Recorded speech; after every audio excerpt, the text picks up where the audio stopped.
अच्छा एक बात और, ठाकुर जी ने वंशी तो सार्वजनिक रूप से बजाई थी, लेकिन कईयों को लग रहा है कि कृष्ण वंशी बजा रहा है, नंद जी का लाला वेणु बजा रहा है और केवल स्वर सुनाई दे रहा है, धुन सुनाई दे रही है, इससे ज्यादा और कुछ नहीं हो रहा है।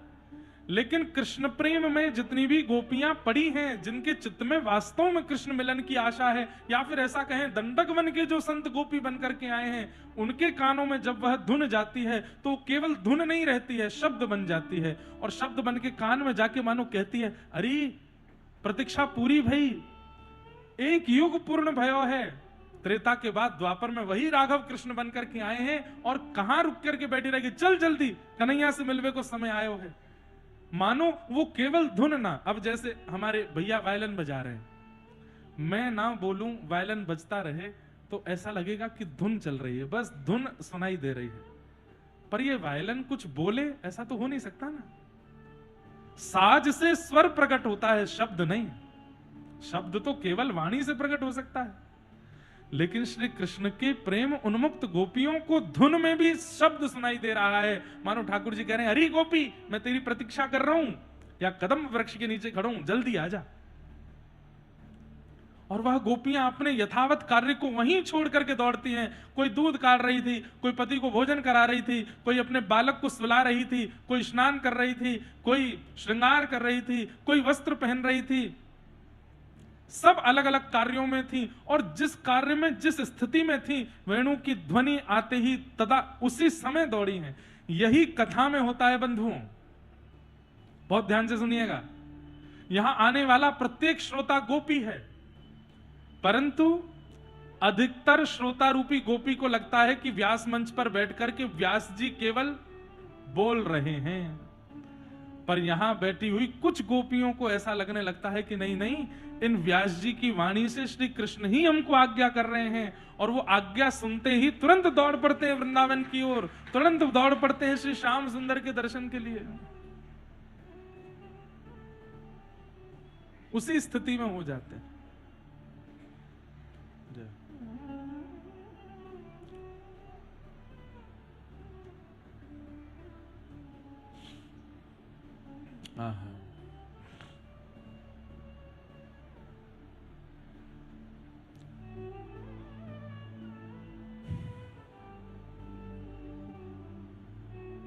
दौड़ने लगी सब गोपियां।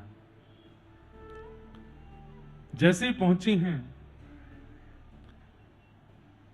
भगवान ने जैसे ही उन गोपियों को अपने सन्मुख देखा, स्वागतम वो महाभाग प्रियम किम करवाणि वा ब्रजस्यानामयं कश्चित् वृतागमन कारणम। स्वागतम स्वागतम स्वागतम, सब गोपियों का स्वागत करने लगे श्याम सुंदर। और स्वागत करने के बाद उन गोपियों से क्या कहते हैं, अपने आने का कारण बताओ, आप सब क्यों आई हो? अरे इतनी रात को घने जंगल में अपने पत्नी बच्चे परिवार सबको छोड़ करके आप यहां दौड़ी चली आई हो। मुझे बहुत आश्चर्य हो रहा है आप सबके यहां पर आने का। गोपियां कह रही हैं, बताओ, खुद ने आमंत्रण दिया, खुद ने बुलाया, खुद ने वंशी बजाई, कानन में जाके बोल रहे हैं मिलवे आओ, और एक युग से प्रतीक्षा करवा रहे हो हमसे, और आज हमसे हम जब सब कुछ छोड़ छाड़ के चली आई तो यूं कह रही हैं अपने आने का कारण बताओ। भगवान यहां पर गोपियों को पतिव्रता नारी का धर्म समझा रहे हैं। पति का किसी भी स्थिति में त्याग नहीं करना चाहिए, सास ससुर आदि आदि इन सब के प्रति कैसा भाव रखना चाहिए, और स्त्री का धर्म क्या होता है, क्या होता है। 10 श्लोकों में भगवान ने यही समझाया कि स्त्रियों का धर्म क्या है। एक बार मुझसे किसी माता जी ने पूछा, महाराज जी सवरे ज्ञान स्त्रियों को ही क्यों समझाए जाते हैं, पुरुषों को क्यों नहीं समझाया जाता? हमारे मन में एक उत्तर आया, और ये बिल्कुल सटीक उत्तर है, बहुत ध्यान से सुनिएगा। बोले गोस्वामी तुलसीदास जी तो माताओं को समझा रहे हैं, वहां भीष्म पितामह ने जब ज्ञान उपदेश दिया तो वो भी स्त्री धर्म बता रहे हैं, पुरुष धर्म तो नहीं बताया उन्होंने। यहां पर आज ठाकुर जी भी स्त्रियों को समझा रहे हैं, पुरुषों को क्यों नहीं समझाया जाता? सारे नियम कानून माताओं के लिए क्यों, सब कुछ माताओं को ही क्यों समझना है? वुमेन एम्पावरमेंट वाले पीछे पड़े रहते हैं। देखो बहुत ध्यान से सुनिएगा, गैर जिम्मेवारों को नहीं समझाया जाता। जिनके ऊपर जिम्मेवारियां ज्यादा होती हैं उन्हीं को ही समझाया जाता है। माताओं के ऊपर जब तक विवाह नहीं होता तब तक पिता की जिम्मेवारी, भाई की जिम्मेवारी, पिता ब्याह हो जाने के बाद पति की जिम्मेवारी, परिवार ससुराल की जिम्मेवारी, संतान होने पर बच्चों की वो जिम्मेवारी में ही रहती हैं जन्म से और अपने संपूर्ण जीवन तक। जिसके ऊपर इतनी जिम्मेवारी जिम्मेदारियां, समझाया तो उसी को जाएगा ना। और जो गैर जिम्मेदार है, आलसी मानव पड़ा रहता है, उसको क्या समझाना? जिस पर कोई भार ही नहीं है उसको क्या समझाना? लेकिन जिसको बहुत कुछ, और एक और बात, जिससे बहुत उम्मीद होती है उसी को समझाया जाता है। जिससे कोई उम्मीद नहीं, पता है कि सब नाश ही करने वाले हैं, उनको नहीं समझाया जाता। आप कहोगे बड़ी प्रशंसा करी महाराज जी आपने हमारी, वाह, आप सबसे बढ़िया कथा वक्ता हो। लेकिन ये बात, अच्छा एक बात और बताएं, ऐसा मेडिकल रिसर्च कहती हैं कि हृदय गति रुकने से सबसे ज्यादा मृत्यु होने वालों की संख्या पुरुषों की होती है, माताओं की नहीं। माताओं की हृदय गति नहीं रुकती, न मतलब होती तो है, पर ये जो अटैक होता है ना, ये पुरुषों को ज्यादा होता है। क्यों? गाड़ी अगर चलती रहे ना तो उसमें दिक्कत नहीं आती, पर गाड़ी खड़ी रहे, नई गाड़ी शोरूम से निकाल के लाके शटर में खड़ी कर दो, 5 साल बिल्कुल मत चलाइएगा, आप 5 साल बाद गाड़ी को ऑन करोगे वो खराब हो चुकी होगी। क्योंकि गाड़ी जितनी चलेगी, मशीन जितनी चलेगी, उतनी ज्यादा एक्टिव रहती है, उतनी ज्यादा नई रहती है, उतनी ज्यादा अच्छी रहती है। हृदय जिनका चलता रहता है वो हृदय से नहीं मरते। माताएं यहां से कम सोचती हैं, इधर से ज्यादा सोचती हैं, इसलिए हृदय गति रुकने से वो उनकी मृत्यु नहीं होती। और भाई लोग यहीं से ही सोचते हैं, इसका काम ही नहीं है, इसलिए बेचारा पड़ा पड़ा जंग लग जाती है उसमें। और इसीलिए ज्यादातर पुरुषों की मृत्यु अटैक से हो जाती है। माताएं बुद्धि का कम प्रयोग, इसका मतलब ये मत सोचना बुद्धि में जंग लगती है। अच्छा एक बात बोले, हृदय में जंग लग गई तो मृत्यु निश्चित, बुद्धि में जंग लगे तो मृत्यु नहीं होगी। बुद्धि में जंग लगे तो पागल खाना जाना पड़ेगा, लेकिन हृदय में जंग लग जाए तो मृत्यु हो ही जाएगी। जीवित हृदय रखेगा, बुद्धि नहीं। क्यों माताओं को समझाया जाता है? क्योंकि भाई पूरी सृष्टि की जिम्मेवारी ही उनके ऊपर है, इसलिए जगह जगह पर माताओं को ही समझाया जा रहा। बोले आप समझो, आप समझो, आप समझो, क्योंकि आप समझोगे तो ही सब चलेगा। लेकिन इसी को आज के जमाने में दुर्भाग्यता से गलत मान लिया जाता है कि क्यों, हम ही क्यों समझे, इनको समझाओ, इनको बताओ। आप पर जिम्मेदारियां हैं, इसलिए आपको समझाना है। भगवान ने समझाया गोपियों को कि पतिव्रता नारी का धर्म क्या होता है। भर्तु शुश्रूषणम स्त्रीणाम परो धर्मो यमाय तद्बंधुनाम च कल्याणम प्रजानाम चानुपोषणम, खूब समझाया ठाकुर जी ने। लेकिन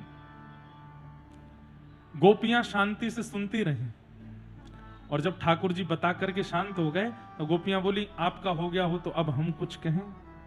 ठाकुर जी बोले बोलो। आहा, अब श्रुति रूपा स्मृति रूपा ये गोपियां बोल रही हैं। मैवं विभोर्हति भवान कथितुं निशंसं संतज्य सर्व विषयांस्तव पादमूलम् भक्ता भजस्व दुर्वाग्रहमान् त्यजास्मान् देवो यथादि पुरुषो भजते मुमुक्षु। गोपियां कह रही हैं चित्तं सुखेन भवता पहितं ग्रहेषु यन्निर्विशस्त्युतकरावपि गृह्य कृत्ये पादौ पदं न चलतस्तव पादमूलात् यामः कथं ब्रजमथो करवाम किं वा। गोपियों ने जब बोलना प्रारंभ किया तो जगत नियंता जगदाधार देख रहे हैं, स्तब्ध होकर के सुन रहे हैं और धीमे धीमे नेत्रों से अश्रु प्रकट हो रहे हैं। क्या कह रही हैं गोपियां? आप कहते हो कि मैं मिलूंगा तो कोई और नहीं मिल सकता, मुझे प्राप्त करना है तो सबको छोड़ के आना पड़ेगा। और आज जब हम सब छोड़ करके चली आई हैं आपके पास में, अरे पति क्या, बच्चे क्या, परिवार क्या, लोकलाज क्या, मर्याद क्या, अरे शरीर के जितने धर्म हैं सब छोड़ करके आपकी शरण में चली आई हैं, तो आप हमसे पूछ रहे हो कि अपने आने का कारण बताओ। हे कृष्ण, आप हमको व्यभिचारिणी मत समझना। बहुत ध्यान से सुनिएगा बंधु, गोपियां कह रही हैं आप हमको सामान्य व्यभिचारी स्त्री के समान मत समझना, जो एक पति होते हुए अन्य पुरुष की ओर दृष्टि रखे, वैसी स्त्रियां नहीं है हम ये बात जानती हैं कि आप परमात्मा हो, आप ईश्वर हो, आप 84 लाख योनियों में हमको भ्रमण कराते रहते हो। कब से हम आपकी प्रतीक्षा कर रही हैं, ये आप जानते ही नहीं हो। हमारा प्रेम मिलने में नहीं है, हमारा प्रेम स्पर्श का नहीं है, हमारा प्रेम देखने का नहीं है, हमारा प्रेम किसी और क्रिया का नहीं है। संसारी प्यार, संसारी स्नेह, संसारी आकर्षण, वो सब हमारे चित्त में नहीं है। हमारा प्रेम केवल इतना है कि एक बार आप कह दीजिए कि तुम सब मेरी हो, बस ये कहकर कि आप अंतर ध्यान हो जाओ। हम आपको ढूंढेंगे भी नहीं, हम आपको बुलाएंगे भी नहीं, बस एक बार कह दो कि हम सब आपकी हैं। तुम्हें छोड़ सुन नंद दुलारे, कोई ना मीत हमारो। तुम्हें छोड़ सुन नंद दुलारे, कोई ना मीत हमारो। किसके द्वारे जाए पुकार, और न कोई सहारा। इसके द्वारे जाए पुकार, और ना कोई सहारा। अब तो आके बाँह पकड़ लो, ओ मेरे प्रीतम। हाँ, अब तो आके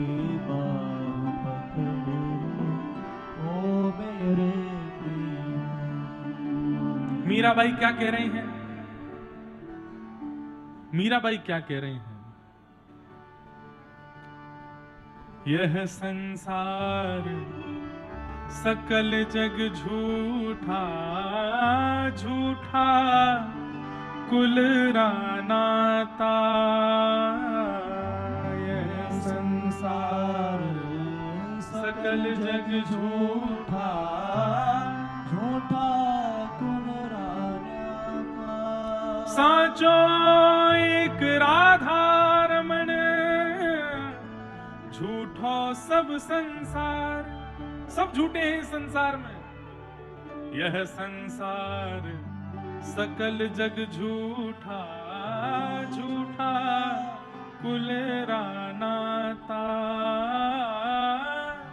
मीरा के प्रभु गिरधर नागर, मीरा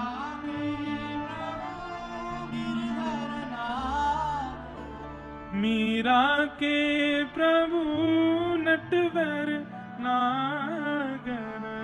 मीरा के प्रभु नटवर नागर।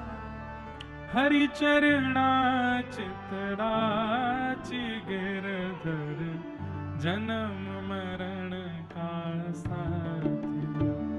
गिरधर जन्म मरण का साथी। गोपियां ठाकुर जी से कह रही हैं, जिस मिथ्या जगत को हम छोड़कर के आई हैं, आप उसी मिथ्या जगत की हमें जय जय उसी मिथ्या जगत की इतनी बातें बता रहे हैं, इतने भाव बता रहे हैं, और वापस उसी जगत में भेजने की हमको आज्ञा कर रहे हैं। हे नाथ, हम आपकी हमें स्वीकार करो। बहुत बातें यहां पर गोपियों ने ठाकुर जी से कही हैं। यही सुनने के लिए तो आप भी ठाकुर जी के सन्मुख जाएंगे, कभी ठाकुर जी आपके सन्मुख आएंगे तो ठाकुर जी आपसे पहला प्रश्न यही पूछेंगे, मैं क्यों चाहिए हूं बताओ। और हमारे पास देने को उत्तर है ही नहीं, क्योंकि कभी हमने सोचा ही नहीं। इसका उत्तर गोपियों से सुनो। गोपियां क्या कह रही हैं कि हे नाथ, एक पत्नी अपने वास्तविक पति के विदेश जाने पर उसके मूर्ति के पति के साथ रहती है। वास्तविक पति तो विदेश गया है, मूर्ति के पति के साथ रहती है। पति जैसी मूर्ति है, उसी को खिलाती, निलाती, धुलाती, सब कुछ उसी पति के साथ।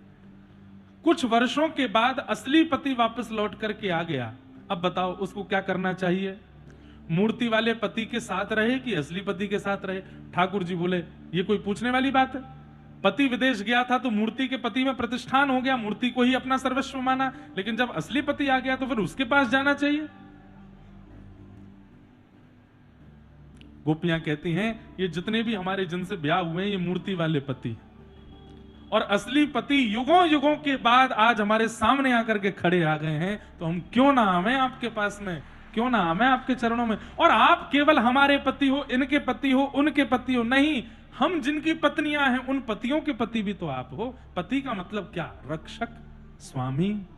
आप तो जगतपति हो, आप तो जगन्नाथ हो। तू न संभाले तो हमें, हे तू न संभाले तो हमें, हे जगन्नाथ चक्कानैन। देखो हम ये बीच बीच में कभी उठा लेते हैं, पर इसका अर्थ वही है। वो जगन्नाथ हैं, मतलब जगतपति हैं, सबके रक्षक हैं, इसलिए उनकी जिम्मेवारी है हमारी रक्षा करना। हे जगन्नाथ चक्कानैन, जगन्नाथ चक्कानैन, नीलाचल वारे तू न संभाले तो हमें कौन संभाले।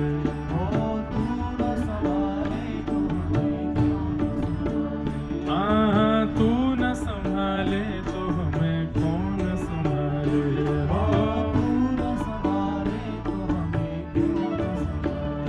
हे तुम्हें छोड़ जाऊं अब मैं किसके दुआरे,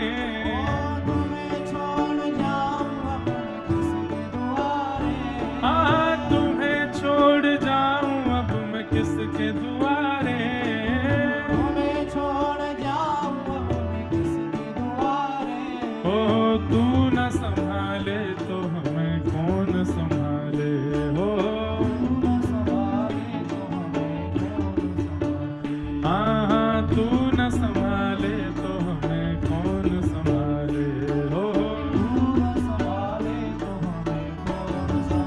मेरे प्रभु जगन्नाथ चक्कानैन, जगन्नाथ चक्कानैन, नीलाचल वारे तू न संभाले तो हमें कौन संभाले, हो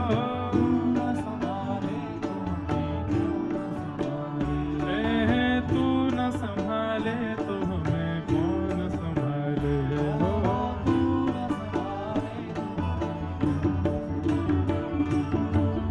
क्योंकि वे जगतपति हैं, हमारे भी पति हैं। हम गोपियों ने कुछ गलत नहीं किया है। आप विश्वपति हो, आप जगतपति हो, अपने पति के पास आना कोई गुनाह है क्या? गोपियों ने ऐसी बातें कही ठाकुर जी से कि ठाकुर जी नतमस्तक हो गए और गोपियों के साथ रास किया। कामदेव आया, भगवान बोले आप क्यों आए? बोले सुंदर स्त्री पुरुष जब मिलते हैं तो मैं तो आता हूं। भगवान बोले स्त्री पुरुष नहीं है, जीवात्मा और परमात्मा है। बोले मुझे तो स्त्री पुरुष ही दिख रहे हैं। बोले जिनको गोपी और कृष्ण मिलन और ये रास काम लीला लगेगा, उनकी स्थिति वही होगी जो तुम्हारी होने वाली है। क्या? भगवान ने परास्त करके कामदेव को नष्ट कर, उल्टा लटका दिया। मदन मोहन बन गए ठाकुर जी। इतना सुंदर रूप धारण किया कि मदन मोहन, मदन किसका नाम है? कामदेव का नाम है। उसको मोहित कर दिया, उल्टा गिरा है, जीभ बाहर निकल के आ गई ठाकुर जी का रूप देख करके। इतने सुंदर ठाकुर जी बन गए। इसलिए कभी भी इस रास लीला के प्रसंग को या रास के भाव को काम भाव मत समझना। भागवत जी में तो रास पंच अध्याय के अंत में कहते हैं कि जो कोई भी मन लगा करके इन पंच अध्यायों को सुनता है, उसके हृदय का सबसे बड़ा रोग काम नष्ट हो जाता है। ये काम नष्ट करने की लीला है। पर जब तक ठाकुर जी उसी भाव में दिख रहे हैं, तब तक समझो कि अभी रास में प्रवेश नहीं मिला है। लेकिन गोपियों के चित्त में मान आ गया। ठाकुर जी की रूप माधुरी को देखकर के गोपियों के मन में आया कि हम बड़ी सुंदर हैं, इसलिए ठाकुर जी हमारे साथ रास कर रहे हैं। और ये सूक्ष्म मान भी ठाकुर जी को प्रिय नहीं है। आज भी हमारे घर के ठाकुर जी मेरी सेवा से बहुत प्रसन्न होते होंगे, आपकी सेवा से आपके घर के ठाकुर जी खूब खुश होते होंगे। उनका कभी कभी मन कर जाता होगा कि मैं खड़ा होकर के बोल पड़ूं, आज तेने बहुत अच्छी सेवा करी मेरी, क्या बढ़िया मेरा श्रृंगार किया, कितनी बढ़िया प्रसादी बनाई है। लेकिन ठाकुर जी क्यों नहीं बोलते? क्योंकि उनको चिंता है, मैं अगर बोल पड़ा या मैंने कुछ भी प्रशंसा की, इसको मान हो जाएगा, इसको अभिमान हो जाएगा। और हमें अभिमान हो, ये ठाकुर जी को प्रिय नहीं लगता। इसलिए ठाकुर जी मौन ही रहते हैं, अत्यंत राजी होकर। ठाकुर जी को इतना विश्वास दिला दीजिए कि वो अगर कभी प्रकट भी हो जाएं, तो आप अपनी भक्ति का मान नहीं करोगे तो ठाकुर जी प्रकट हो जाएंगे। लेकिन आजकल मोबाइल का जमाना है, जैसे ही ठाकुर जी प्रकट होके किसी दिन थाली में प्रसाद पाने लगे, जल्दी जल्दी मेरा फोन ला, फोन वीडियो, ठाकुर जी एक बार और खाना, एक बार और खाना, हाँ बस यहीं रुक जाओ, यहीं रुक जाओ। देखो मेरे घर के ठाकुर जी प्रकट हो गए, खा रहे हैं। और ठाकुर जी को ये अति प्रिय नहीं लगता।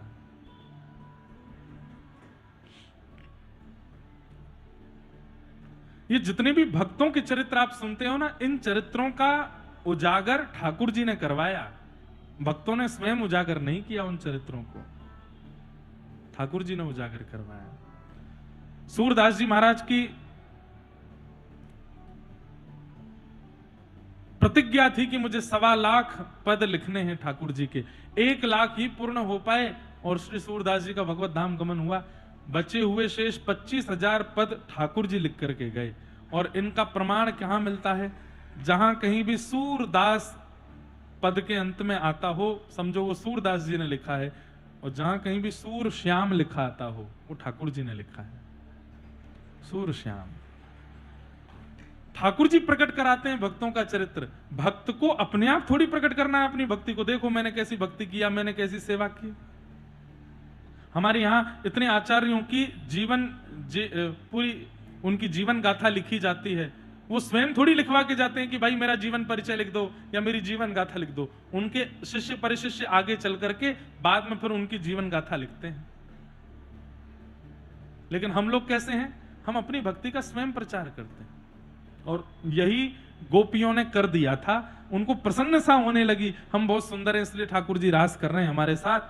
और ये मान कब आता है? जब व्यक्ति गुरु विहीन है, उसके जीवन में गुरु नहीं है, तो कहीं ना कहीं भक्ति में मान आ सकता है। गोपियां बिना किशोरी जी के रास में चली गई हैं, बिना आचार्य बिना गुरु के रास में चली गई हैं, इसीलिए मान आ रहा है। जब ठाकुर जी अंतर ध्यान हुए, गोपियों ने ढूंढा, कहीं जब ठाकुर जी नहीं मिले, तब यमुना तट पर श्री राधा रानी प्राप्त हुई। उनके चरणों में प्रणाम किया। हे नाथ रमण प्रेष्ठ क्वासी क्वासी महाभुज, दास्यास्ते कृपणाया में सखे दर्शय सन्निधिम। हे नाथ, हे नाथ जैसे ही कहा गोपीनाथ प्रकट हो गए, रमण जैसे ही कहा राधा रमण प्रकट हो गए, प्रेष्ठ जैसे ही कहा, प्रेष्ठ मतलब वल्लभ, राधा वल्लभ प्रकट हो गए, महाभुज जैसे ही कहा बांके बिहारी प्रकट हो गए। ये आचार्यों ने तो प्रकट किए ही हैं, परंतु इनकी नींव, इनकी भूमिका गोपियों ने रास पंचाध्याय में प्रकट कर दी है। हाँ नाथ रमण प्रेष्ठ क्वासी क्वासी महाभुज। जब गोपियों ने राधा रानी के चरणों में प्रणाम किया, तब किशोरी जी आज्ञा करती हैं, गाओ, गाओगे तो कृष्ण को पाओगे। तब गोपियों ने गोपी गीत गाया। जयति तेधिकं जन्मना व्रजः श्रयतइन्दिरा सस्वदत्रे दयित दृश्यता दीक्षुतावक स्त्वयि धृता सब स्वाम विचन।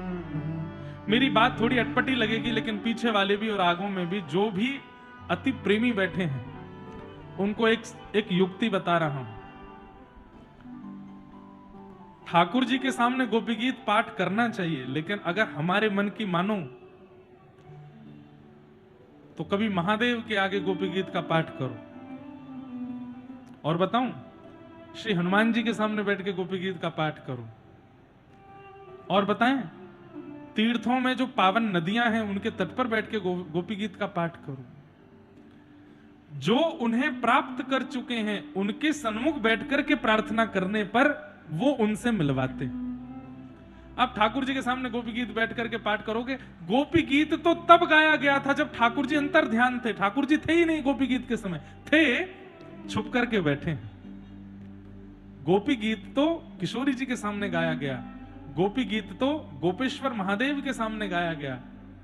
अरे श्री हनुमान जी महाराज के आगे बैठ करके लोग बजरंग बाण का पाठ करते हैं, हनुमान चालीसा का पाठ करते हैं, अनेक अनेक पाठ करते हैं, राम रक्षा स्तोत्र आदि सबका पाठ करते हैं। मेरे कहे से हनुमानगढ़ी जाओ, उसी हनुमान जी के सामने कोने में बैठ करके दूर गोपी गीत का पाठ करो। हमें ऐसा लगता है एक सुंदरकांड, एक हनुमान चालीसा, एक बजरंग बाण का जो प्रभाव आप लोगों को प्राप्त होता है वो गोपी गीत के एक अक्षर से प्राप्त हो जाएगा। ऐसा गोपी गीत है। इसका मतलब 1000 हनुमान चालीसा, 1000 बजरंग बाण, 1000 सुंदरकांड के बाद हनुमान ये सब करने चाहिए, इनका कोई विरोध नहीं है। पर जैसे कोई रोज दाल चावल खाता हो, उसको कभी कभी डोसा बना के खिला दो, खुश हो जाएगा। हनुमान जी महाराज रोज वहां पे पीछे जो सामने हनुमान जी के जो स्थान है वहां पर मैं जब गया दर्शन करने तो लोग बाग लेकर के पत्रिका हाथ में, भूत पिशाच निकट नहीं आवे, महावीर जब नाम सुनावे, ना से रोग हरे सब पीरा, जपत निरंतर हनुमत पीरा, संकट दे हनुमान चुरावे, मन का ध्यान जो लावे, सब पर राम तपस्वी राजा, सब लगे। पर उन्हीं श्री हनुमंत लाल जी को कभी कृष्ण विहरणी गोपियों का भाव सुना दिया जाए, हनुमान जी के नेत्र सजल हो जाएंगे, दौड़ के जाएंगे ठाकुर जी के पास। अरे आपका प्रेमी पुकार रहा है, मिलिए उससे जाकर के, आपको खोज रहा है।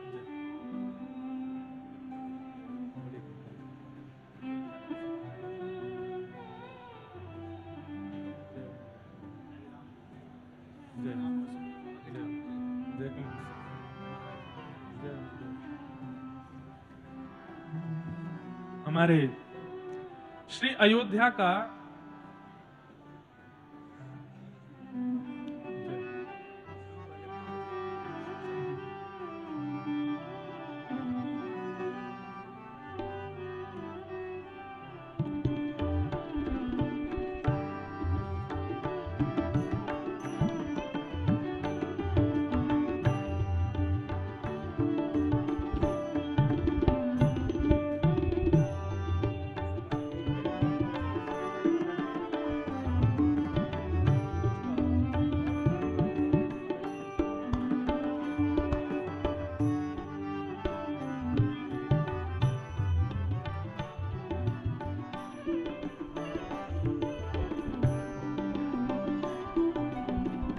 हमारे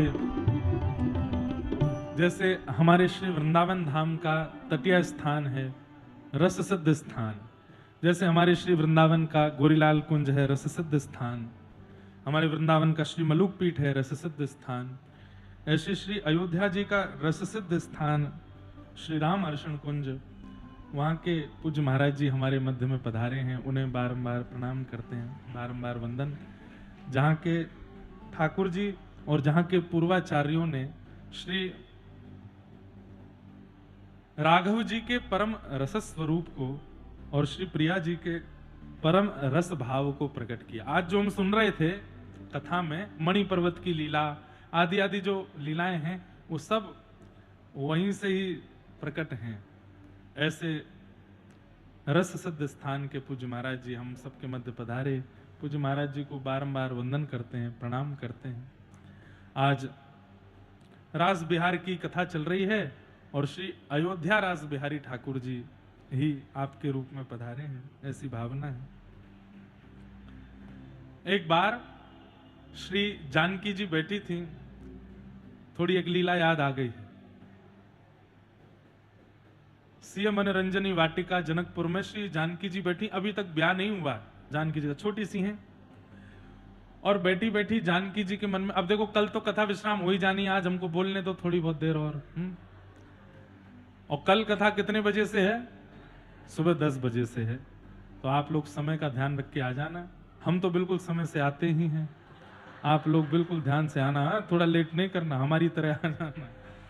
तो और फिर यहाँ कथा विश्राम करके हम सीधे यहीं से ही पीछे से सीधे वृंदावन प्रस्थान करेंगे, ठाकुर जी को प्रणाम करके फिर आगे हरियाणा हांसी में कथा है परसों से, इसलिए कल शाम को वृंदावन प्रणाम कर लेंगे। तो एक बार सिया जी बैठी हैं श्री प्रिय सीएम मनोरंजनी वाटिका जनकपुर में, और मन बड़ा अशांत सा है, मुखमंडल पर थोड़ी सी व्याकुलता सी दिख रही है। तभी चारुशिला जी, चंपकलता जी, जो सिया जी की मुख्य सहचरियां हैं, उन्होंने आकर के प्रणाम किया और कहा, हे श्री जानकी जी, हे स्वामिनी जी, आप किस चिंता में बैठी हैं? तब श्री जानकी जी थोड़ी देर तो नहीं बताती, लेकिन बार बार सखियों के पूछने पर कहती हैं कि अभी राघव जी से मिलने में बहुत विलंब होगा, बहुत समय है, और इतनी प्रतीक्षा हमसे हो नहीं रही है। अब देखो, कुंज की लीला में सब जानते हैं कि श्री राम जी और सिया जी का प्रथम मिलन कहां हुआ? पुष्प वाटिका में हुआ। लेकिन निकुंज की लीला में प्रथम मिलन कैसे हुआ सुनो। निकुंज की लीला मतलब जो सबका अधिकार नहीं है, कुछ रस सिद्धों का ही अधिकार है। हमारे भगवत रसिक देव जी कहते हैं कि भगवत रसिक, रसिक की बातें रसिक बिना को समझ सके ना। ये रसिकों की बातें हैं, सबको बताने की नहीं है, पर सब आचार्य जन बैठे हैं, सब हमारी अयोध्या के संत जन बैठे हैं, और कुछ आप लोगों में भी रस सिद्ध बैठे हैं, इसलिए मैं बोल रहा हूं। तो श्री प्रिया जी मतलब श्री सिया जी के चित्त में आई कि श्री राघव जी से मिलने में तो अभी बहुत समय है, कब गुरुदेव जाएंगे राम जी को लेकर के आवेंगे, फिर यहाँ स्वयंवर होगा, तब जाकर के राघव जी यहाँ पुष्प वाटिका में मिलेंगे, क्योंकि लीला तो पहले से पता है कि सब आगे क्या होना है। लेकिन अभी मन विचलित हो रहा है कि राघव जी से कैसे मिले, क्योंकि साकेत में तो दोनों संगे ही रहते हैं, कभी विलग होते नहीं, पर लीला करने के लिए आए तो विलग विलग हुए। वो जनकपुर में है या अवध में है। तो सब सखियों से बोली कि राघव जी से मिलने में अभी बहुत समय है और हमारे मन को बड़ी व्याकुलता हो रही है, कैसे मिले। तब चारुशिला जी, चंपकलता जी कह रही, बोले आप आज्ञा करो, राघव जी से मिलना है। बोले हाँ मिलना तो है, वो तो अभी अवध में होंगे ना। बोले आप चिंता मत करो, अभी रुको। तुरंत चारुशिला जी, चंपकलता जी नेत्र बंद करके बैठ गई। मतलब सोचिए, श्री जानकी जी की अष्ट सखियां कितनी योग सिद्ध हैं, मतलब योग में परिपूर्ण, विद्याओं में परिपूर्ण, सब कुछ आता है उनको, लेकिन फिर भी रस की सिद्धता में ही रहती हैं। नेत्र बंद करके देखा कहां है राघव जी, तभी देखा अवध के प्रमोद वन में छोटे से श्री राघव जी भ्रमण कर रहे हैं, छोटे छोटे पहियान से चल रहे हैं, नेक नेक पुष्पन को तोड़ रहे हैं। महाराज, सखियों ने प्रमोद वन सहित राघव जी को लेकर के गई और सीधे श्री मिथिला जी में ले जाकर के विराजमान कर दिया, और राघव जी को पता भी नहीं चला। वो तो घूम रहे थे, घूमते घूमते अचानक से कुछ सखियों के चलन से थोड़ी नूपुरों की आवाज आने लगी। तो राघव जी बोले, ये हमारा प्रमोद वन है, हमारे अलावा इसमें कौन प्रवेश कराया। और जैसे जाकर के देखा तो एक झाड़ी की ओट में श्री जानकी जी बैठी हैं, और उनके मुखमंडल का कुछ अंग ही राघव जी को दिख रहा है। तो श्री राघव जी कहते हैं, ये हमारे प्रमोद वन में आप कैसे घुसे आई? छोटे से हैं राघव जी, छोटी सी जानकी जी। तो जानकी जी और सब सखियां जोर जोर से हंसने लगी। राघव जी बोले, आप हंस क्यों रही हैं? चक्रवर्ती सम्राट राजा दशरथ के पुत्र हम श्री राम हैं, और ये हमारी प्रमोद वन की वाटिका है, आप सब सखियां यहां कैसे घुस आ गई हमारी बिना आज्ञा के? तो भीतर से जानकी जी बोली, ये अवध नहीं है, ये चक्रवर्ती सम्राट महाराज दशरथ का प्रमोद वन नहीं है, ये आपका प्रमोद वन नहीं है। तो बोले जनकपुर की श्रेय मनरंजनी वाटिका है। राघव जी बोले ऐसा हो ही नहीं सकता। बोले नहीं तो बाहर निकल के देख लो। राघव जी थोड़े से गए, जाकर के द्वार पर देखा तो जो जैसा द्वार प्रमोद वन का वैसा था ही नहीं। द्वार बदल गए, बाहर द्वार के मार्ग बदल गए, मार्ग के बाहर के महल बदल गए, सब कुछ। मतलब बाहर जाके किसी से पूछे राघव जी ये कौन सी नगरी है? बोले ये तो जनकपुरी है। अब तो राघव जी घबराए, लौट करके फिर से भीतर आए और सब सखियों के आगे हाथ जोड़ने लगे। हम छोटे से राम हैं, हमारी मैया हमारी बाट निहार रही होंगी, कौशल्या मैया ढूंढ रही होंगी, भरत लाल जी व्याकुल हो रहे होंगे। आप सबने ये क्या किया? हमको कहां ले आई हैं यहां पर? हमको वापस छोड़ के आओ। तब चंपकलता जी, चारुशिला जी, सब सखियां गई, राम जी का हाथ पकड़ा। बोले रो क्यों रहे हो आप छोटे बालकों की तरह? चलो आपको किसी से मिलाएं। और जैसे भीतर गए हैं, आहा, सुंदर कुंज में श्री जानकी जी बैठी हैं। और यहां निकुंज में प्रथम मिलन हुआ श्री राघव जी का जानकी जी से। जैसे ही रूप निहारा है, देख करके वो तो रोना धोना सब भूल गए। चारुशिला जी बोली चलें दशरथ जी के पास? बोले नहीं नहीं यही ठीक है हम तो। कौशल्या मैया की याद नहीं आ रही? बोले नहीं, थोड़ा इनको निहार लें बस। और यहाँ दोनों पिया प्रियतम का मधुर मिलन हुआ। और फिर सीए मनोरंजनी वाटिका प्रमोद वन दोनों मिल गए और वहां श्री राघव जी ने रास विहार किया। सब सखियों के मध्य में श्री जानकी जी के साथ रास कर रहे हैं। अद्भुत रास के भाव। 999 रास किए हैं राघव जी ने और हमारे ठाकुर जी ने 1। 999 रास किए। 1000वां रास कर रहे थे चित्रकूट में श्री जानकी जी के साथ। तभी इंद्र का पुत्र जयंत आ गया और उसने आकर के विक्षेप किया। तो राघव जी का मन इतना व्यथित हो गया, रास में विक्षेप हुआ, सह नहीं पाए। बोले कि अब तो जानकी जी अब इसको यहीं विश्राम देते हैं। अब तो 1000वां रास जो है ना वो द्वापर में करेंगे और वो रास नहीं होगा, वो महारास होगा। जरा भंडारा करेंगे वृंदावन में। वहीं श्री जानकी जी श्री राधा रानी के रूप में प्रकट हुई। सब सखियां, सब दंडक वन के संत गोपी बन करके आए हैं। हनुमान जी महाराज वंशी बन के आए हैं। महादेव गोपेश्वर महादेव बन करके आए हैं। और आज जब ठाकुर जी अंतर ध्यान हुए गोपियों के पुकारने पर, वही ठाकुर जी प्रकट हो गए। गोपी गीत सुनकर के ताशामाभिर्भूत सौरी स्मयमाय मुखाम्बुज पीतांबरधर श्रगवी साक्षान मन्मथ। ठाकुर जी प्रकट हो गए। गोपियों ने पकड़ लिया और पकड़ करके कहा अब आप हमें छोड़ के मत जाना, हम सबका मान नष्ट हो गया। बोले मान नष्ट हुआ नहीं है, हम जाके करके आए हैं। हे गोपियों, तुम्हारे मान का हनन हम करके आए हैं और अब मान हनन हुआ तभी हम प्रकट हुए। मतलब ये बात प्रमाणित है कि हमको ठाकुर जी नहीं मिल रहे हैं, इसका मतलब दोष हमारे चित्त में अभी भी हैं। निर्दोष जिस दिन हो जाएंगे ठाकुर जी प्रकट हो जाएंगे। गोपियों के मध्य ठाकुर जी प्रकट हुए और महाराज सब गोपियों ने ठाकुर जी के साथ महारास किया। जितनी गोपी उतने ठाकुर जी ने रूप धारण कर लिए। पहले एक कृष्ण अनेक गोपी, वो रास। अब जितनी गोपी हैं उतने कृष्ण हो गए। तभी कैलाश से देवादिदेव महादेव दौड़ करके वृंदावन की ओर भागे। अरे महारास हो रहा है, हम प्रवेश करेंगे। लेकिन तभी सखियों ने द्वार बंद किया। भीतर केवल एक ही पुरुष जा सकता है और वो है पुरुषोत्तम कृष्ण। आप प्रवेश नहीं कर सकते। महादेव बोले अब हम क्या करें? तभी अंदर से ललिता सखी दौड़ करके आई और महादेव को प्रेम का पाठ पढ़ाया। यमुना जी के तट पर प्रेम बताया, प्रेम की पाठशाला सिखाई।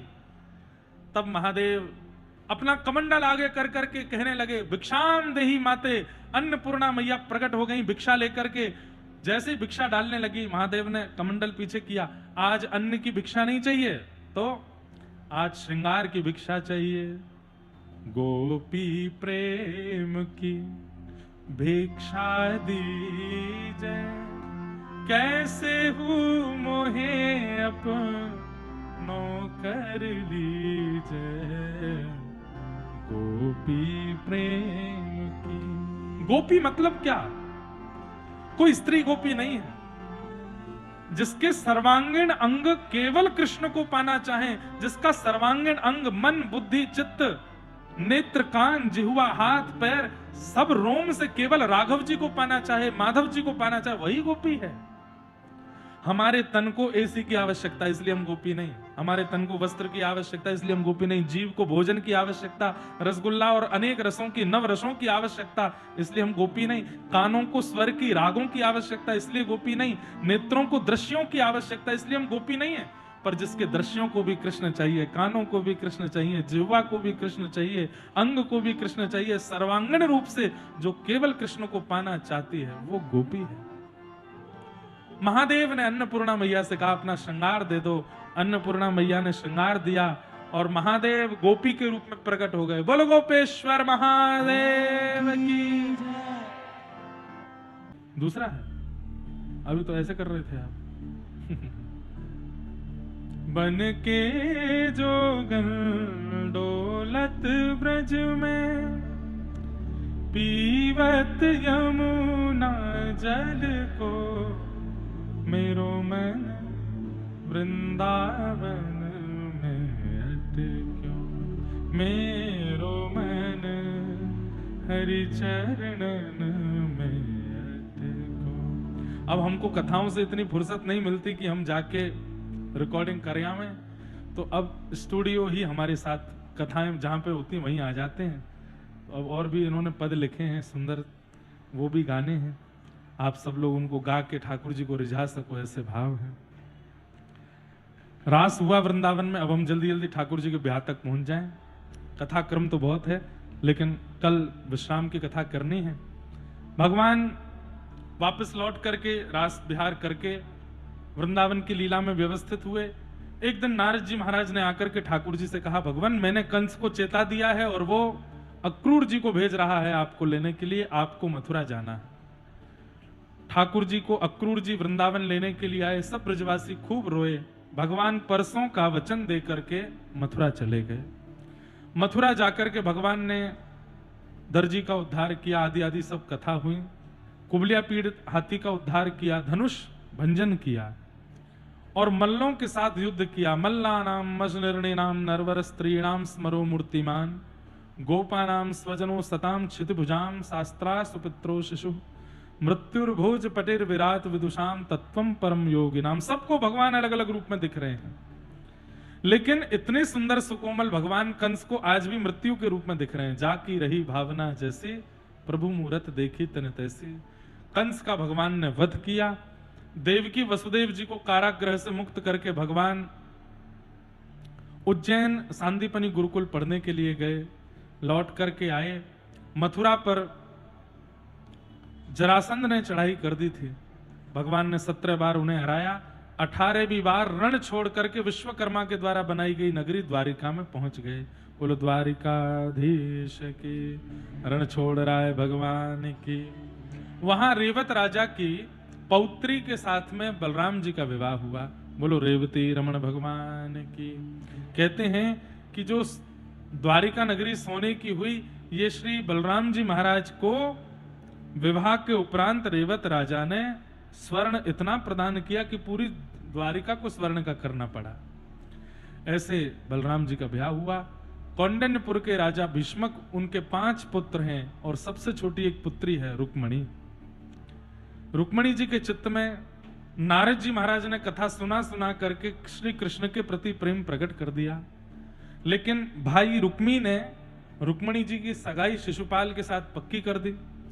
रुक्मणी जी ने भगवान को पत्र लिख करके अपने हृदय के सब भाव बताए कि आप नारायण हैं और मैं लक्ष्मी हूं। लक्ष्मी सिवा नारायण की और किसी की नहीं हो सकती है। कृपा करके शिशुपाल मेरा वर्ण करे, उससे पूर्व आकर के आप मुझे स्वीकार करें। और भगवान द्वारिकाधीश कौंडिन्यपुर आए और भरी सभा भरी सेना के बीच से श्री रुक्मणी जी का हरण करके ले गए। अभी हम बस सूक्ष्मता से रुक्मणी विवाह कर दे रहे हैं, फिर विस्तार से कल सुनाएंगे। रुक्मणी जी को ले जाकर के द्वारिका पहुंचे। वसुदेव देवकी जी ने रुक्मणी जी को वापस भेजा और श्री भीष्मक राजा से कहा कि आप तैयारी करो, हम लाला की बारात लेकर के आएंगे। और श्री ठाकुर जी की बारात द्वारिका से कौंडिन्यपुर गई है। आहा, इतने सुंदर श्याम सुंदर, एक तो वैसे ही सुंदर है, ऊपर से श्रृंगार कर लिया तो और ज्यादा बढ़िया लग रहे थे। एक लीला हुई बड़ी प्यारी। क्या? जैसे ही ठाकुर जी की बारात निकली, सारे देवता सज धज करके आए, लेकिन सबसे सुंदर लग रहे थे श्री गणेश जी महाराज। क्यों? एक तो लंबोदर ये शरीर, उनका बड़े बड़े कान, बड़े बड़ी सूंड। अब देवता चाहे जितने भी अच्छे पोशाक पहन के आए थे, लेकिन गणेश जी के आगे सब छुप रहे थे। तब इंद्र ने योजना बनाई, बोले हमारी पोशाक तो दिखाई नहीं दे रही है, हम लोग तो दिख ही नहीं रहे हैं, गणेश जी सबसे आगे चल रहे हैं, इनके पीछे सब ढक गए हैं, कुछ भी ऐसा करो कि गणेश जी पीछे पहुंच जाएं, हम सबसे आगे चलें। तो क्या किया? सब देवताओं ने योजना बनाई, 33 कोटि देवता हैं, कोई कमी तो है नहीं वहां पर। सब देवता गए और श्री गणेश जी महाराज से जाके कहने लगे, बड़ी चिंता का एक विषय हो गया। गणेश जी बोले क्या बात है? बड़े भोले हैं गणेश जी, बुद्धि प्रदायक हैं लेकिन अत्यंत भोले हैं। सब देवताओं ने जाकर के कहा, सब ठाकुर जी की बारात में आ गए हैं, अब पीछे से द्वारिका में कोई बचा ही नहीं है। इतनी बड़ी द्वारिका, इतने बड़े बड़े तहखाने, सोने की पूरी नगरी द्वारिका, कौन उसकी रक्षा करेगा, कौन उसको संभालेगा? हम तो बस यही सोच रहे हैं कि हमारे इस विघ्न को कौन हरण करेगा, ये द्वारिका में कोई भी नहीं है। गणेश जी बोले हम हैं ना। इतने भोले बेचारे 2 मिनट में मान गए, बोले हम हैं ना, आप सब लोग जाइए, ठाकुर जी की बारात लेकर के जाओ, बढ़िया प्रेम से नाचते गाते हुए जाना, खूब प्रेम से विवाह करके आना, और तब तक हम रहेंगे द्वारिका में, हम सेवा करेंगे, हम रक्षा करेंगे, विघ्न हरना हमारा काम है। चाबी लेकर के गणेश जी वापस चले गए। अब जैसे ही गणेश जी वापस पहुंचे तो श्री अक्रूर जी महाराज, भगवान के काका, उन्होंने गणेश जी को देखा, बोले आप यहां क्यों आ गए वापस? बोले हमको पता चला द्वारिका में कोई भी नहीं है, इसलिए हमने कहा पीछे से कोई एक तो रहना चाहिए। अक्रूर जी महाराज बोले समुद्र के बीच में नगरी है द्वारिका, विश्वकर्मा ने इसका निर्माण किया, और सुनिए जहां के सरताज ही चोर हैं वहां कोई और चोर कैसे घुसे? अरे द्वारिकाधीश की नगरी है, यहां पर कोई चोर कैसे आ सकता है? ये सब आपके साथ में खेल खेला गया है। क्यों? बोले आपकी पोशाक बढ़िया लग रही है, विशाल बन करके आप चल रहे थे, कोई देवता दिख ही नहीं रहा था आपके आगे, इसलिए इंद्र ने चाल करके सब देवताओं ने आपको वापस भेज दिया, और खुद मजे से जा रहे हैं ठाकुर जी की बारात में। गणेश जी को क्रोध आता नहीं है, लेकिन आज आ गया। बोले मेरे साथ इतना बुरा किया इन लोगों ने? बोले हाँ, रुक जाओ अभी करता हूं इनका काम तमाम। मूषकों को आमंत्रित किया, पूरे विश्व भर के मूषक आ गए। तो क्या करें? वो ठाकुर जी की बारात जिस रास्ते से जा रही है वहां 10-15 किलोमीटर आगे जाओ, नीचे से जाके जमीन पूरी पोली कर दो, खोद खोद के। क्यों? बोले सबसे आगे ऐरावत हाथी ही चल रहा है, इंद्र ही चल रहा है, इसको हम बताते हैं। चूहों ने जाकर के पूरी जमीन पोली कर दी। इंद्र महाराज बड़े प्रसन्न थे, अब मेरी अचकन सबको दिख रही है। सब इंद्र को देख करके यही सोच रहे थे, यही दुल्हा तो नहीं है। जैसे ही महाराज ऐरावत ने हाथ पैर रखा, पोली हो गई थी जमीन, हाथी गिरे, हाथी के ऊपर से इंद्र गिरे, 2-4 देवता और गिर गए, बारात में विघ्न आ गया। पहुंचते पहुंचते खबर पड़ी दुल्हा राजा श्री ठाकुर जी कृष्ण के द्वारिकाधीश के कान में, बोले आगे की बारात जो है वो गड्ढे में गिर गई है। ठाकुर जी बोले कितनी शर्म की बात है, बाराती गड्ढे में गिर गई तो फिर दाम्पत्य जीवन का क्या होगा? बोले क्यों? गणेश जी चल रहे थे सबसे आगे, विघ्न हरण करने वाले, वो कहां हैं? बोले उनको तो इन सब देवताओं ने योजना बना करके वापस द्वारिका भेज दिया कि वहां की रक्षा कौन करेगा? ठाकुर जी बोले गणेश जी नहीं है तभी विघ्न आया है, चलो भैया सबरे मनाने चलो। इंद्र तू तो सबसे आगे चलियो, तेरी ही करनी से बेचारे रुक गए। सबने जाकर के गणेश जी को मनाया, गणेश जी मुंह फुला के बैठ गए, हम नहीं जाएंगे। बोले आप जो कहोगे हम सब करेंगे, लो मोदक खा लो, लड्डू खा लो, जे लो, भोग भोग बना के लाए। बारात रुकी पड़ी है ठाकुर जी की। दुल्हा सरकार आए, बोले गणेश जी हमारा ब्याह हो रहा है, आपको अच्छा लगेगा हम कुंवारे रह जाएं? चलिए ना। गणेश जी खड़े तो हो गए, बोले देखिए आपको देखता हूं तो मुझे दया आती है, पर इन दुष्टों को देखता हूं तो मुझे बड़ी क्रूरता लगती है, इन्होंने मेरे साथ कितना बुरा किया। बोले इनसे कुछ तो मुझे करवाना है। ठाकुर जी बोले वो करवा लो ना, फिर जल्दी करवाओ, चलते हैं फिर बारात लेके आगे। इंद्र आदि देवताओं ने आगे कहा, बोले हमें क्षमा कर दो, हमने तो विनोद में ऐसा कर दिया था, आप बताइए ना क्या करें। तो गणेश जी बोले पहले मेरा ब्याह करो, पहले मैं ब्याह करूंगा, पहले मेरा ब्याह होएगा, फिर दंपति होकर के मैं ब्याह में जाऊंगा। ठाकुर जी बड़े प्रसन्न हुए, बोले वाह, जिनका जो विघ्न हरता है उन्हीं का ही ब्याह हमसे पहले हो जाएगा, तो फिर दाम्पत्य जीवन को मंगल में होना ही है। इंद्र बोले जहां आप कहें बताइए किससे ब्याह करें। रिद्धि आई, बोले इनसे, बोले एक से काम नहीं चलेगा हमारा, 2 करेंगे। बोले क्यों? बोले एक भोजन बनावेगी, दूसरी परोसेगी, तब तो काम चलेगा बढ़िया। तो रिद्धि सिद्धि दोनों, पहले गणेश जी का ब्याह कराया, ब्याह करा करके मंत्र पढ़ाए, पूरे महाराज जी सब योजना हुई, फेरे आदि हुए। और बताइए कितने आश्चर्य की बात, जो दुल्हा बनने वाले हैं ठाकुर जी, वो सेहरा पहन करके दूसरे के ब्याह में पुष्प डाल रहे हैं। बोले जल्दी इनका ब्याह हो, फिर हम जामे आगे ब्याह पे। जब गणेश जी का ब्याह हो गया, रिद्धि सिद्धि दोनों संग हो गई, ठाकुर जी बोले अब चलें? बोले हाँ अब चलो। अब क्या हुआ? बोले अब सबसे आगे गणेश जी, वैसे ही विशाल, उनके कारण पीछे की बारात दिखी नहीं रही थी। अब एक तरफ रिद्धि और सिद्धि और बैठ गए, अब तो और नहीं दिख रहे हैं। अब तो गणेश जी पूरी बारात घेर करके चल रहे हैं। ठाकुर जी की बारात की बड़ी सुंदर सुंदर कथाएं हैं, उनमें से गणेश जी का ये मधुर भाव है। पहुंचे कौंडन्यपुर में, जैसे ही गए महाराज, रुक्मणी जी ने पहले ही ठाकुर जी को बता दिया था कि हमारे कौंडन्यपुर में आपको ज्यादा लाइक नहीं करते लोग। क्यों?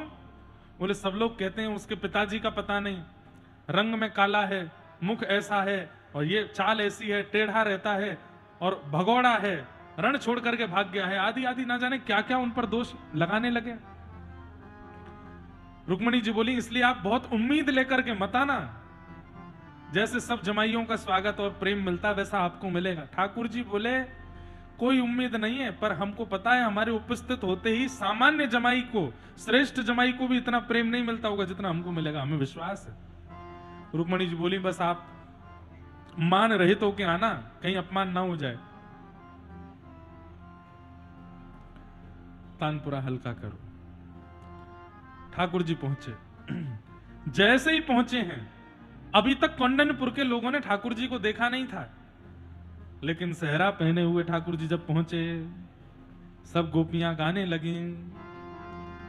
गारी गाती है ना जब दुल्हा आता है, मुकुट धर सांवरे रे लाला, दोए बापन के जाए, मुकुट धर सांवरे रे लाला, दोई बापन के जाए। मुकुट धर सांवरे रे लाला, दोए बापन के जाए, मुकुट धर सांवरे रे लाला, दोई बापन के जाए।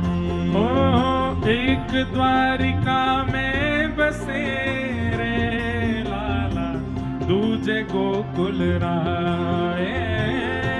द्वारका में बसे रे लाला, दूजे गोकुल राए। ओ एक द्वारिका में बसे रे लाला, दूजे गोकुल राए।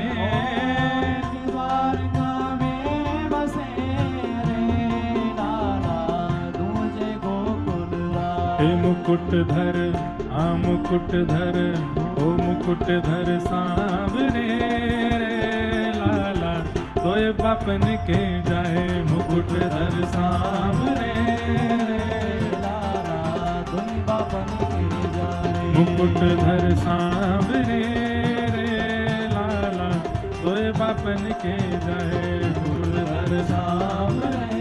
रे लाला, दोई बापन के जाए। हे बहन तुम्हारी सुभद्रा रे लाला, गारी गा रही हैं। बहन तुम्हारी सुभद्रा रे लाला, गई अर्जुन संग भाग। बहन तुम्हारी सुभद्रा रे लाला, अर्जुन संग भाग। हाँ बहन तुम्हारी सुभद्रा रे लाला, गई अर्जुन संग भाग।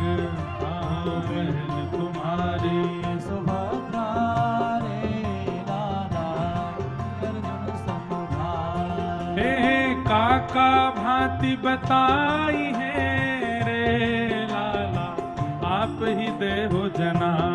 हाँ काका भांति बताई है रे लाला, आप ही देहो बता। सब सखियां कह रही हैं दो दो पिताजी हैं आपके, एक द्वारिका में बसे, दूजे गोकुल राय। दो दो पिताजी हैं, वो भी कंफर्म नहीं है कि वो भी पिताजी हैं कि नहीं। क्यों? किसी ने कहा है ये बिना माता पिता के जन्मे हैं। अरे इनके पिताजी की क्या बात करो, इनकी बहन सुभद्रा, वो तो अर्जुन के संग भाग गई थी, हमने उसके बारे में सुना। ना जाने क्या क्या बात कहने लगे। सब सखियां बोली हमने अपनी लाली आपको कैसे ब्याह में, कोई गुण अपना तो बताओ। हे मुकुटधर, मुकुटधर